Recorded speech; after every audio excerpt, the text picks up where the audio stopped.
Well, Advent is just around the corner. It actually starts this next Sunday. This is a strange time to be going into the Advent season. We're used to thinking about the holiday season as a time to come together and celebrate our communal traditions together, to be getting out of our homes or bringing others into our homes. Instead, now it seems like what's up is down, what's in is out. And so for this Advent season, we're celebrating the theme of Advent Inside Out. We're going to be doing a number of things around that theme, but one of them is our Advent candle lighting. Usually for our Advent candle lighting, we would have one person sharing each week, or a family or a particular ministry in the church. They would share a story, read a part of the liturgy, and then light the candle for that particular week in front of everyone at the church. This year, we'll still have someone speaking and sharing a story each week and lighting the candle on Sunday from their own home.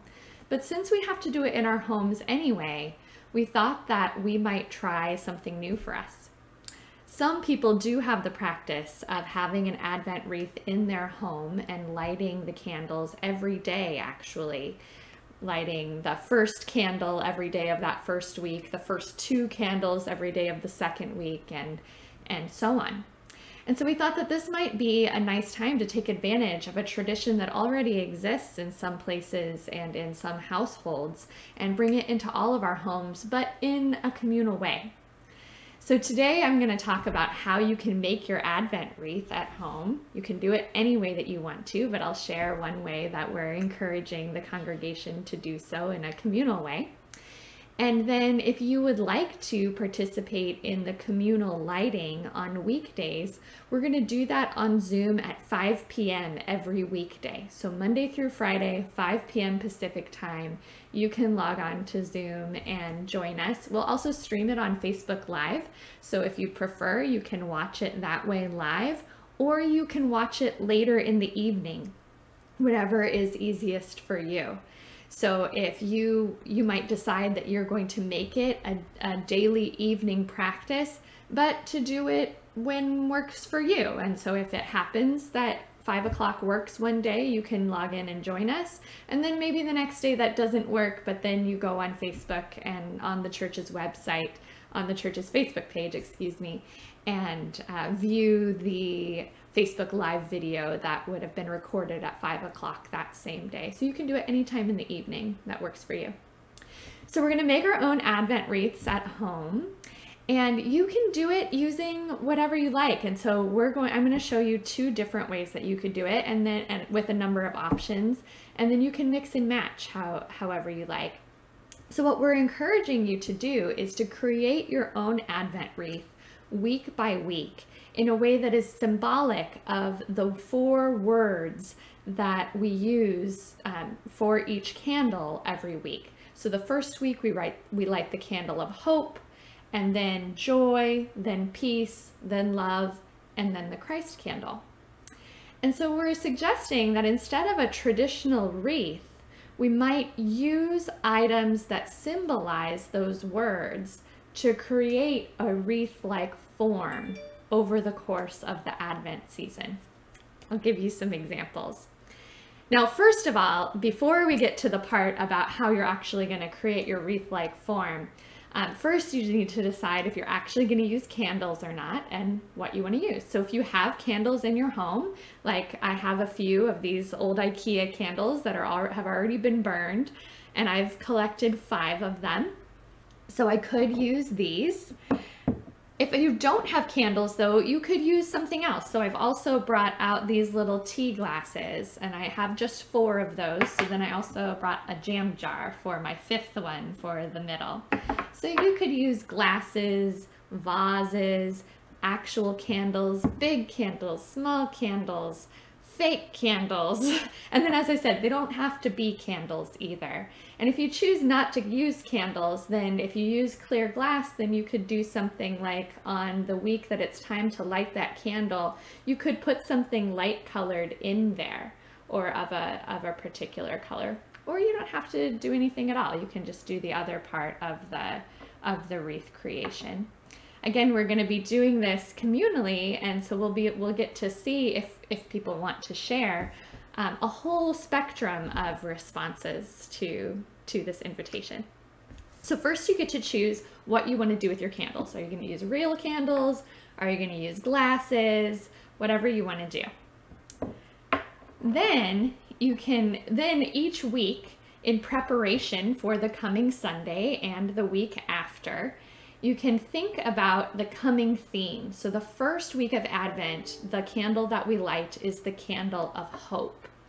So I walked around my house and I looked for things that remind me of hope, that make me hopeful, or that make me feel the way that we want to, the way that we pray for the world during this part of the Advent season. And I found a few different things. I found this toy of my son's. It's a lock box that has different kinds of locks on it. And it struck me because, first of all, because of some of the imagery in Advent around unlocking doors, unchaining, prisoners becoming free. There's a lot of hopeful imagery in texts like the Magnificat and other texts that we read. So that struck me. Also, this toy is still, for the most part, too advanced for my son. And so it's also, in our home, and it's accessible to him in a way as a symbol of what we hope for, of what he will be able to do, and of the importance of playing and trying even when we can't do something perfectly well, and that is in and of itself an inherently hopeful act. So that's one thing that I found. Another thing that I found is this teacup that I bought in Turkey when I was traveling once. And it reminds me of sitting and having tea with friends, and the hope of getting to do that again, and the hope that it brings me when I do get the chance to do that, which is not right now, but that there are other ways that we're finding to do that. I also found a 200 peso coin, which reminds me of the hopefulness of some of my friends that I worked with on the US-Mexico border. A stone from our baptismal font in the church I found inside one of these teacups. That reminds me of the hope of baptism. And then a safety pin, which reminds me of just after the last presidential election cycle, the safety pin for a while was kind of everywhere as a symbol of solidarity and being an ally for people who might feel threatened or unsafe. And so the hope that comes when people act in solidarity and act as genuine allies. So those are the objects that I collected. So the first way that we're suggesting that you can make your Advent wreath is to choose which of your candles or glasses or whatever is going to be your candle of hope for the first week. So I'm going to say that it's going to be, actually I'll make it this one so that it's closer to the camera. And then on either side of that candle or glass or whatever it is, I'm going to fill the space halfway from my candle to each of the next ones with the objects that I found to sort of start to connect the circle. And I'm going to put these smaller objects, I'm going to perch them on the sides just because then I can see them more easily. And so I've started to complete the circle here, but the rest of the circle is still empty. And so then the next week, I would then again walk around my house, and the next week, let's see, the second week we've got hope, peace, I believe is the second week. So the second week I would walk around my house and look for things that remind me of peace or that make me feel peaceful.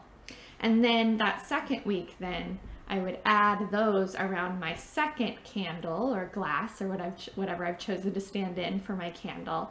So then I would have half of a circle or half of a wreath. I'd have my objects of hope and my objects of peace. And then so on until I've got a full circle of objects that symbolize hope, peace, joy, and love for me. So that's one possible way of doing it. The second way is pretty much the same thing, but it might look a little bit more traditional.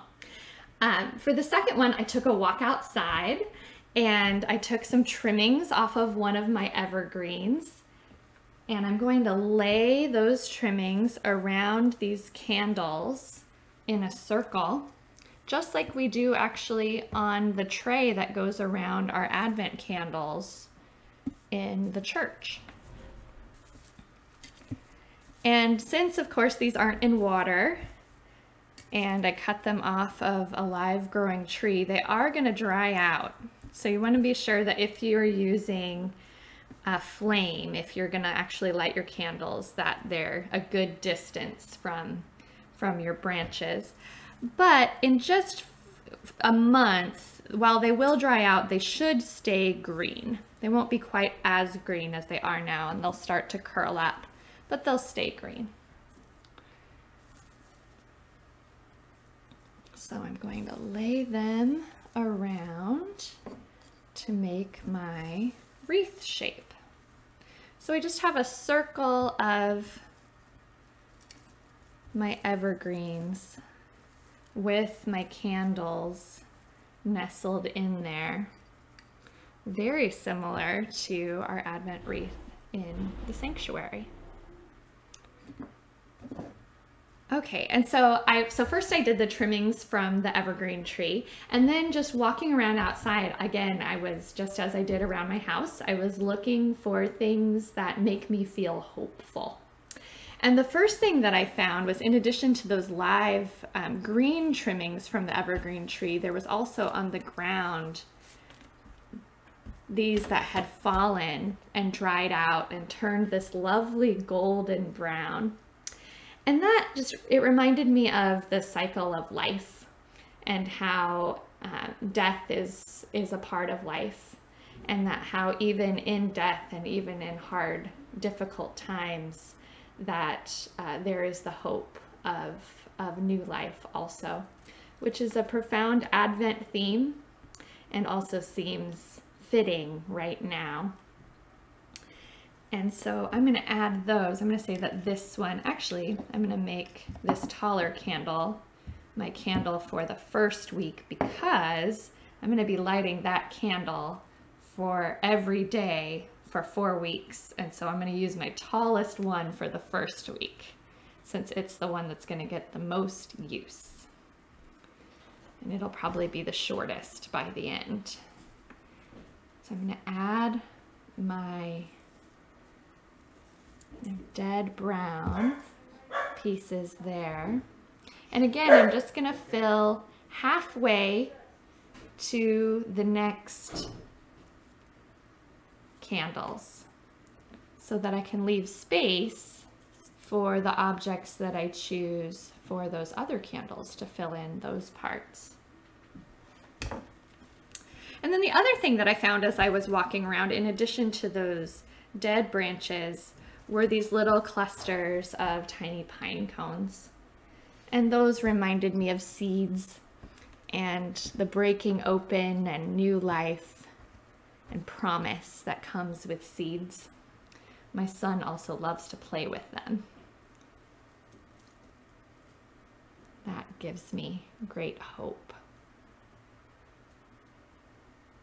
So I'll add those around my candle of hope.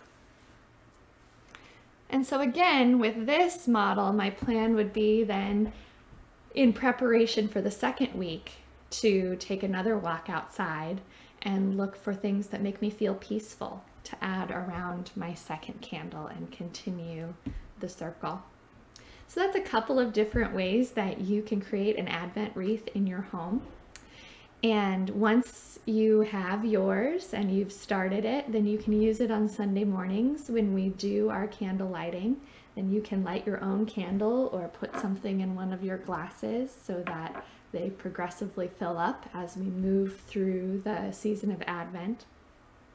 And then you're also invited to join us on weekdays at 5 p.m. Pacific time on Zoom. And you can use the same link that you would to attend worship for Woodland Park Presbyterian Church if you would like to log in to join us for that candle lighting and meditation time. You can also join us for that meditation time on Facebook Live and just view that way. And if you'd like to make it a daily evening practice but can't necessarily make it at 5 p.m., then you can always view the video on our Facebook page, on the Woodland Park Presbyterian Church public Facebook page, anytime after 5 o'clock, because then that video will be archived and available to you. So happy Advent. We're excited that you're with us for the journey, and we'll see you soon. Bye.